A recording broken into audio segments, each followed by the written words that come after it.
हम टूटे हैं तुम्हारे विश्वास में, पर तुम्हें कहां हमारा ख्याल है। अरे कभी हमारे भी जख्मों पे ध्यान दो, हमारी पूरी जिंदगी का सवाल है, पूरी जिंदगी का सवाल है।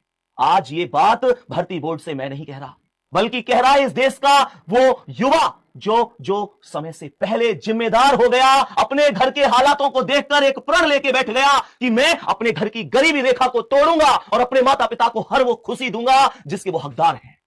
आप लोग देख सकते हैं कि वो बच्चा देखता है अपने घर में अपने घर की टपकती छत को, प्रण लेता है कि इस बार नौकरी के बाद अपने घर की छत को पक्का करा दूंगा। वो देखता है कि घर में एक कुंवारी बहन बैठी हुई है जिसे देखकर लोग ताना मारते हैं, प्रण लेता है कि इस बार इसकी शादी करा दूंगा। अपने पिता की फटी एड़ियां देखता है, अपनी माता के चेहरे की झुर्रियां देखता है और देखता है छोटे भाई बहनों की ओर, तो समझता है कि सिलेक्शन के बाद इनको खूब अच्छी तरीके से पढ़ाऊंगा और एक दिन इन्हें बड़ा आदमी बनाऊंगा।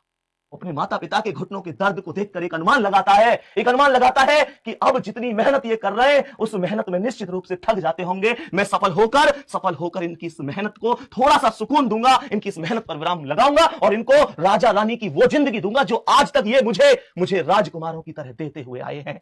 वो बच्चा इन सब के लिए खूब मेहनत करता है, जी जान से मेहनत करता है। अपने घर के हालातों में गरीबी रेखा को तोड़कर एक दिन आगे बढ़ूंगा, इस प्रण के साथ आगे बढ़ता है। उसके दिमाग में होता है कि जैसे जैसे मैं जवान होता जा रहा हूं, वैसे वैसे मेरे माता पिता बूढ़े होते जा रहे हैं।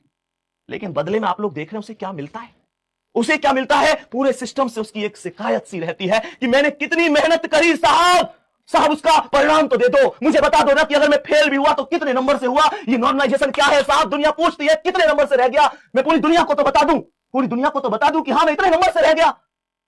जब मेरे पिता से पूरी दुनिया पूछती है कि बता क्या रहा रिजल्ट, तेरे बेटे ने भी तो फॉर्म भरा था, उनके पास जवाब नहीं होता साहब। अगर मैं फेल भी हुआ हूं तो कोई बताए तो सही कि कितने नंबर से हुआ हूं। मेरे पिता से दुनिया पूछती है कि पड़ोसी के बच्चे का सिलेक्शन हो गया।